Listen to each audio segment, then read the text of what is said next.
Hi everybody, it's Elizabeth again.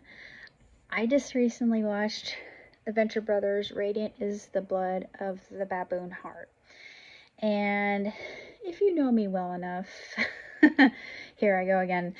I have been a fan of the Venture Brothers since they first came out. I love the humor, I love the parody, growing up with Johnny Quest, and I preferred the reboot because I thought it stuck to the heart of the original, and it was one of my absolute favorite cartoons growing up. And then when I saw that, I thought, oh, it's more of a parody of generic hero and arch nemesis kind of back and forth uh, scenarios. And not only that, but it had the spirit of the Hardy Boys and that kind of thing, and it always appealed to me. Plus, I really love the animation style. I think the animation style is absolutely beautiful, and I love the voice acting. A lot of outstanding voice actors were involved, and coming to the end of it, I thought, you know what? The way they ended this, it leaves a lot of room for more, but unfortunately, with the article I read, it stated that it was a farewell to it, and I thought, why? No. Well, I guess all good things do come to an end, but we were given a lot of really good answers with how certain questions were actually handled in this one, and it was more adult. And even though it was very tongue-in-cheek and just hilarious, I mean, this is some of the best writing I've ever come across when it comes to actual series, and compressing it into a movie and then matching the original tone and delivery, and just all of the farsity of it all. I absolutely loved it. I absolutely adored it. I thought that this was absolute perfection. Other than the Metalocalypse movie, which I love, I absolutely adore the Metalocalypse movie. Plus, they had a little Easter egg to that, in one of the particular moments. I'm not gonna say where it was, but if you're a fan of Metalocalypse, like I'm like, heck yeah! So brutal. So that made me happy too, because I know that there's going to be another Metalocalypse film. So yeah, am I gonna watch it? Yeah. I'm a big fan of that one too. Uh, but just seeing how everything was developed exceptional. I mean, every scene, there were no lags, no lulls. There was nothing here that was boring in any sense of the word. It was just so unbelievably well done. It's something that I think as Venture Team fan forever, it's something that we've always wanted, and just it was a fan's dream come true. I felt it was perfection. I mean, I don't think you could do much better than what she did, and then the ending it made me laugh because I thought, yeah, this absolutely makes sense. It makes complete and total sense. Because I'd always been wondering, there was a conundrum that was addressed during the duration of the actual series that never really got addressed until Radiant is the Blood of the Baboon Heart. So I thought, yeah, that actually makes a whole lot of sense now that everything's put together. And then I thought, geez, you talk about family tree issues, good God. But and I thought Greek mythology was rough, but yeah, there are some definite familial issues here. But without giving too much away, it just was a lot of fun. It was very sarcastic, didn't take itself seriously, a lot of fun, but also had a very the darker tone with with Hank, I thought, and I'm not gonna say why. I mean, if you've seen the movie, you understand why I say this, but Hank goes through a transformation of character that I think a lot of fans have been wanting to see, from the beginning, because it seems like he's always gotten the short end of the stick. And I mean, I love Dean, don't get me wrong, but part of me wants to root for Hank as well. So we don't really get to see that much of Brock, which I thought was a little bit disappointing, because Brock is one of my absolute favorite characters, other than, the Monarch. I adore the Monarch, but of all the characters, I would have to say, yeah, the Menacing Monarch is probably at my top, other than Orpheus and a few others. Um, Jefferson is awesome. He's cool. I mean, he's just a cool character no matter what. Just the parodies of all these different characters, who they resemble, just the whole, they understand their parodies, and that they just do this in such a loving way that is just so enjoyable. It's just, a very entertaining film, exquisitely written, just very delightful in its storytelling, its their character dynamics, how well the story flows, and it went by way too fast. It went by far too fast. And then the ending, I thought, wait, this is how you're gonna end it. We were given the culmination of this conundrum.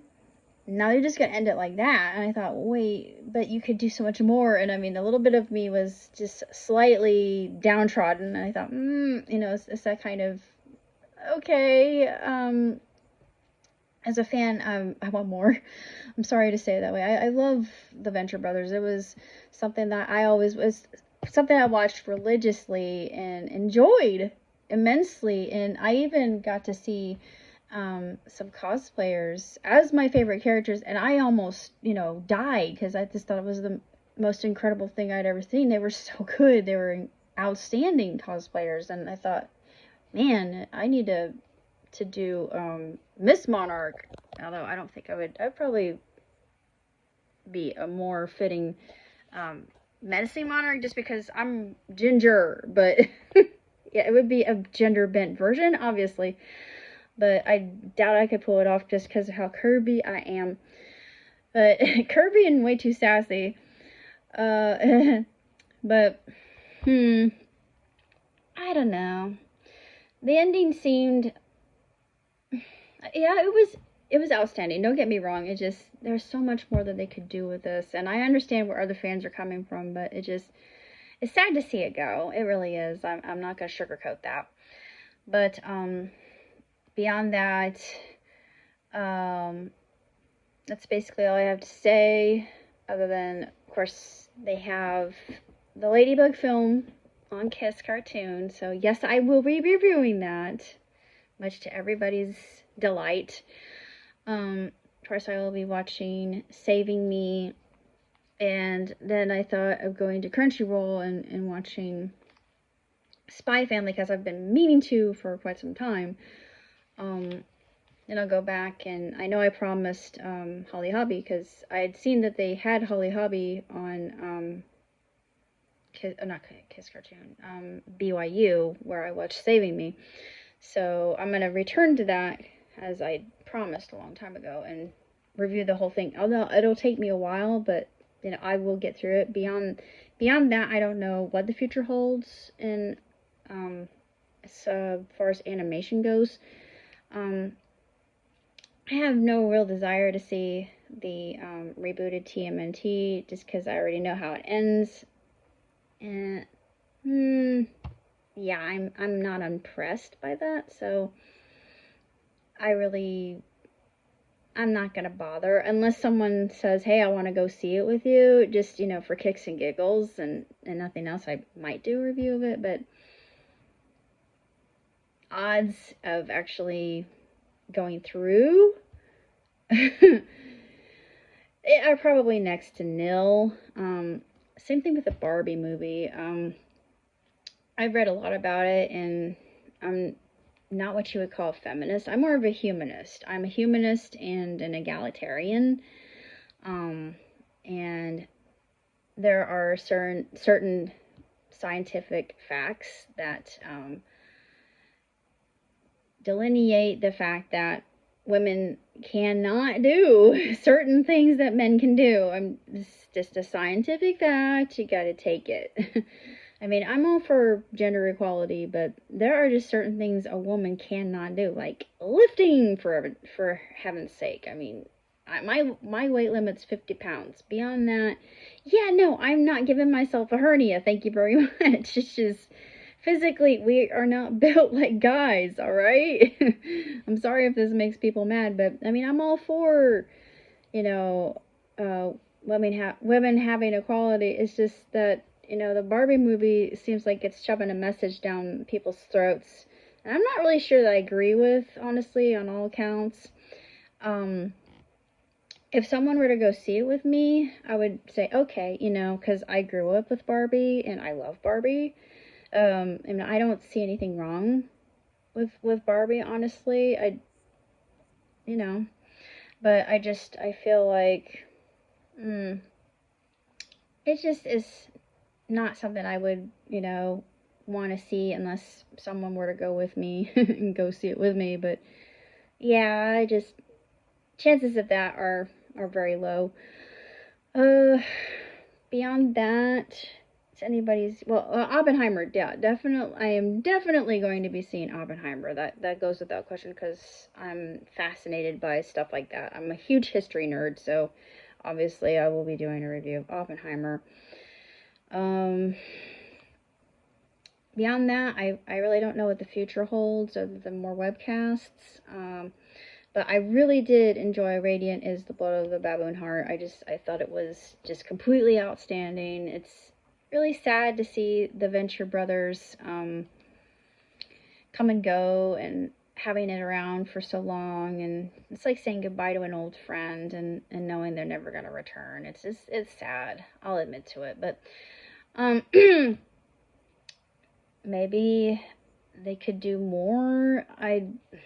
That's up to Titmouse and Adult Swim. So, remember the Sonic movie and the power of the fans. That's my message. But I don't know if I don't think any Venture Brothers fans out there have actually decided to put together a petition to continue the series, if indeed it exists. But if it can be done, what's the harm in trying? So I guess that is a call to action. But beyond that, there really isn't that much else we can do. So the future is pretty much an open book.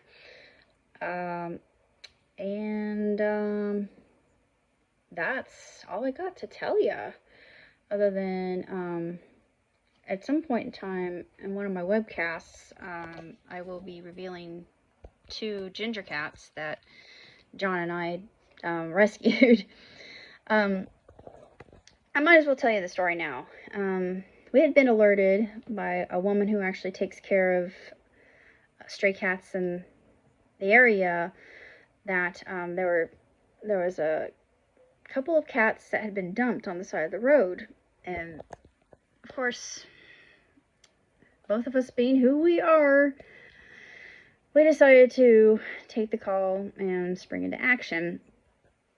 And we didn't really have to look that far. It wasn't far from where we live, so they're along the railroad tracks and kind of in the ditch, and they had been left some food and water and just dumped there, which breaks my heart. I don't, the mentality of people who do that, I don't understand. It just wrecks me. But John had his big flashlight, and it didn't take us but only a few seconds, and I could hear the little kitten, and the mommy ginger came out towards me, started rubbing up against me. I looked at John, I said, they are not feral at all. They were domestic, very loving, very affectionate cats, and that even broke my heart more. So I took mommy, and I put her in a carrier, because we brought carriers along with us, and baby went into a carrier too, since John put him in there. We took him home, had him washed, got him fed with, different medications that the lady gave to us. So, we rendezvoused with her later on, got some medications. They had ticks, they didn't have any fleas. So we took care of them, and they're still here. Mama has no name. Little baby's name is Kodachrome.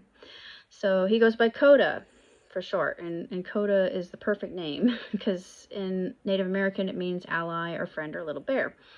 And he is one. He's a little bear, and the name this is perfect.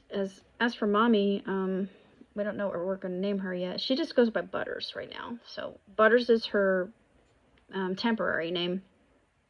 At some point in time, I'm going to reveal them on camera, and I need somebody's expert opinion on whether they're Burmese or not, because they have that kind of, angular looking face. Maybe Siamese, I don't know, possibly. Long-legged, like Burmese are, and very short-haired. Extremely short-haired for cats like them. But they're very, very affectionate, and they love to play, they love to be loved, and they love everybody. They have no enemies. They tried to warm up to Baby and Cassie, because Coda actually got out, and Mommy crossed the threshold. I had to put Coda back into his room, which is my room, and Mommy got out, and she was investigating underneath the bed. She just kind of crawled, she zoomed underneath the bed. She's nose to nose with Cassie, puts her nose right against Cassie's nose, and Cassie went, I thought, oh dear, this is not good. But when John tried to get them to know each other, they were still the same reaction. Cassie still hissed. Mommy, Baby, she just, hate that. They both hate them. They don't like them in their territory at all. So, yeah, the Butters could care less. They love everybody. But as for Baby and Cassandra, yeah, they're solitary by themselves. But at some point in time, we're gonna have them on the webcast, and you will get to see these beautiful babies for yourself. And actually, it's funny how God works. I had lost Peanut not long ago. He died around June. He was going to be 17 on the 13th of July, so he didn't make his 17th birthday, and he was starting to feel confused and kind of wobble around. He had gotten some kind of infection. I don't know what that. I feel a little bit of survivor's guilt on that, because I think that could have been taken care of, but I didn't think it was anything, impinging or deleterious. I didn't think that it was problematic. No, none of that registered in my brain. It smelled bad, and I thought infection, but I didn't think there was anything I could do about it. And I was going to take him to the vet, but by the time I actually got an appointment, he died. So I watched him die. So he let out one meek little meow, and I felt really bad. But unfortunately, like Griffin, I had to bury him, which, yeah, you shouldn't have to bury your best friends. I've done it 4 times in my life, and it never gets any easier. But he was a really good cat. He was a good calico, very loving. And then I've met these 2 little angels, and it's almost like, okay, so I got twice the love that I gave, and I was receiving and giving at the same time. And I thought, well, they bonded to me immediately, and I was really surprised. I thought, why? But I thought, I need to stop being so self-deprecating. So I've been a little bit more, actually I should say a lot more patient with myself and my flaws. And they taught me that. They're teaching me that. So I'm glad that I'm learning a lot from these little guys. They're a blessing, and I'm glad to have them. They are rambunctious. They do run around like lunatics half the time. But yeah, I'm very fortunate to have them. But that's about all I have to say for now. So until next time, live and prosper. Catch you on the flip side. Ciao, tutti.